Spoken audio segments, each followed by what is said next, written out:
It's 2:47 a.m. when the phone starts vibrating against your bedside table. You don't wake up confused. You don't hesitate. You already know this call doesn't come unless something has gone wrong somewhere you're not supposed to know exists. You let it buzz twice more before picking up. No greeting, just a voice you've never heard before, calm and precise. Report to the location in your file, now. The line goes dead. You sit up in the dark, heart steady, not racing. That's the first thing they trained you to control your reactions. Your life until this moment has been ordinary on the surface. A desk job, a small apartment, no close friends, no digital footprint worth noticing. Everything about you was curated long before you knew why. You open the drawer beneath your bed. There's a sealed envelope you were told never to open unless you received a call exactly like this one. You break the seal. Inside is a single keycard, a location, and a time. 3:30 a.m. You're already late. The building looks abandoned.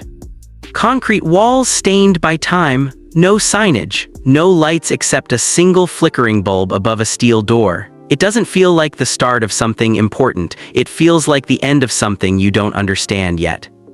You swipe the card. The door unlocks with a clean mechanical click. Inside, everything changes. Bright white corridors, cameras in every corner, silent guards who don't look at you but know exactly who you are. You're guided without words, moving deeper, further away from anything that resembles your old life. A man is waiting in a glass room. Mid-50s, no insignia, no name. Zit. You do. He slides a folder across the table. You've already been selected. Tonight is just confirmation. You open the folder. It contains your entire life, every detail, every decision, every moment you thought no one saw. We've been watching you for 12 years. Your throat tightens but you say nothing. That restraint, he says, watching your reaction, is exactly why you're here. He leans forward slightly. You're being recruited into an intelligence structure that does not officially exist.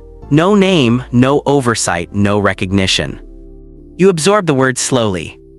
If you accept, he continues, your previous life ends permanently. You don't go home, you don't contact anyone, you don't ask questions you're not cleared to ask. And if I do, you ask. He doesn't answer immediately.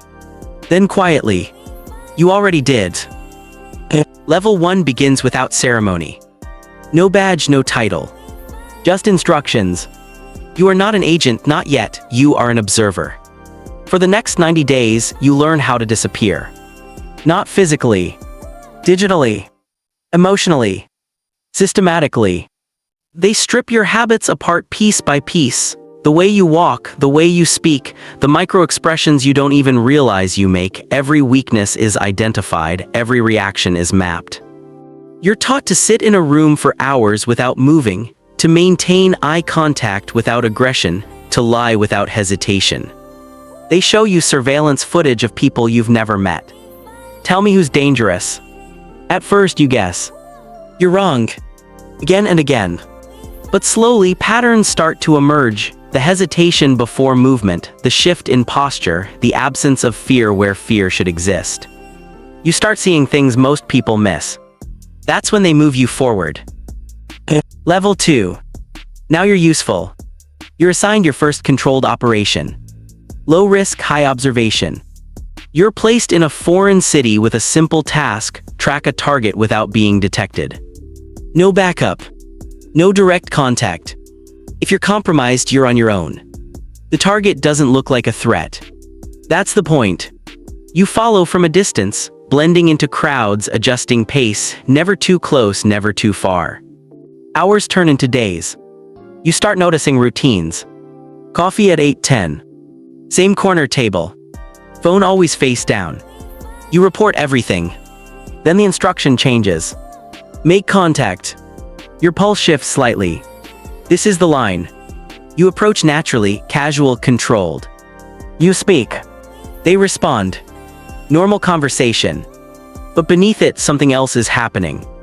They're assessing you too. You feel it. That tension. That silent evaluation. When it's over, you walk away without looking back. Hours later, you receive confirmation. Target classified, you passed. You don't ask what that means. You're learning not to. Level 3. You're no longer observing. You're influencing. Now the operations carry weight. Financial systems, political leverage, quiet manipulations that never make headlines but change outcomes. You're given access to accounts that don't officially exist. Numbers that don't feel real. Millions moving with a few keystrokes. You don't question the source. You don't question the destination. You execute. You begin to understand the scale. This isn't intelligence gathering. This is control. Subtle, invisible, absolute. You're assigned handlers now. They don't introduce themselves. They don't need to. Every instruction comes through secure channels. Every mission builds on the last. You start recognizing patterns in global events. A sudden resignation. A market shift. A conflict that ends too quickly. You see the fingerprints. Not publicly, but internally. And for the first time, a thought crosses your mind. How deep does this go? You don't ask. Because you already know the answer will change everything. Level 4. Now you're trusted. That's when it becomes dangerous. You're brought into a briefing room unlike the others. No glass walls. No cameras visible. Just a table. And 3 people you've never seen before. One of them speaks. You're being cleared for black operations. The words hang in the air. From this point forward, deniability is absolute. If anything goes wrong, you do not exist. You nod once. That's enough. The mission's chain. Faster. Darker. You're no longer just influencing outcomes. You're creating them. A diplomat who suddenly withdraws from negotiations. A CEO who steps down overnight. A journalist who stops asking questions. Each operation is precise. Minimal exposure. Maximum impact. You're given new tools. Access levels increase. You can enter systems that shouldn't be accessible. You can see files that were never meant to be opened. And then one day, you see something you weren't supposed to. A file. Unmarked, but flagged internally. You hesitate. Just for a second. Then you open it. Inside is a list. Names. High-ranking. Global. People you recognize. Leaders. Influencers. Figures of power. Next to each name. Status indicators. Active. Inactive. Terminated. Your chest tightens. You scroll further. And then you see it. A name you weren't expecting. Someone you thought was untouchable. Marked inactive. You remember the news. The sudden illness. The official statement. Now you understand. You close the file. But it's too late. The system already knows you accessed it. Level 5. There's no promotion announcement. No acknowledgement. Just silence. And then, a message. Report immediately. The room feels different this time. He's there again. The man from the beginning. He studies you carefully. You've progressed faster than expected. You say nothing. You access something outside your clearance. Your pulse remains steady. Yes. A pause. Long enough to feel intentional. Then, good. You don't react. That means you're ready. Ready for what? He stands. For the next level, there are no more instructions, no more handlers. You operate independently. The weight of that settles slowly. You will receive objectives. How you achieve them is your decision. And the limits, you ask. He looks at you directly. There are none. This is where everything changes. No structure. No safety net. Just outcomes. You begin operating in a different space entirely. You're not following orders anymore. You're shaping them. Your decisions ripple outward. Faster. Wider. More permanent. You start seeing people differently. Not as individuals. As variables. Assets. Risk. Leverage points. The psychological shift is subtle at first. Then complete. You don't hesitate anymore. You don't second guess. You act. And things happen. Governments shift direction. Corporations collapse. Conflicts ignite or disappear. You're no longer inside the system. You are part of the system. But something else starts happening. Small things. Delays in communication. Unusual activity in your access logs.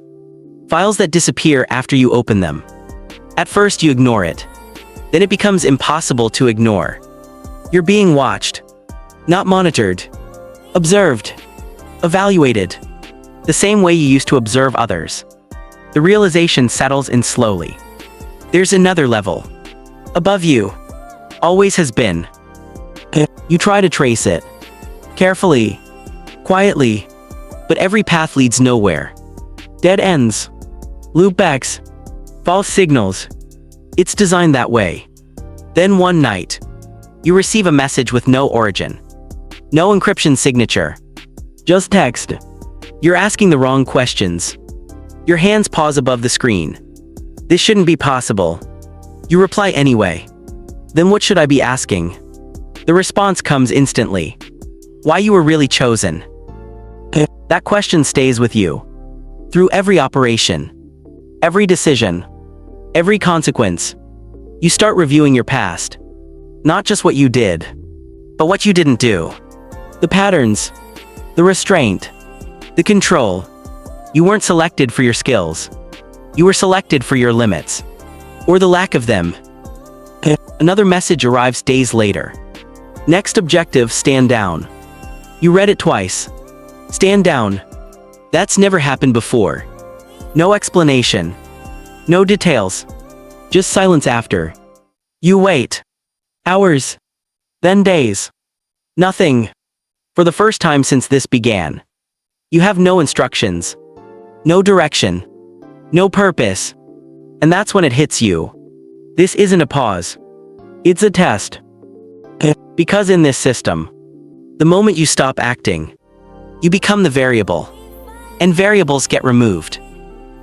You sit in the quiet, staring at a world you now understand too well. Every system, every structure, every hidden layer beneath what people think is real. You could walk away, disappear, try to rebuild something normal. But you already know. There's no outside anymore. Only different levels of inside. The screen lights up again. One final message. No sender. No trace. You're ready to see us. You don't move. Not yet. Because for the first time since that phone call at 2:47 a.m., you hesitate. And somewhere far above everything you've touched, someone is watching to see what you do next.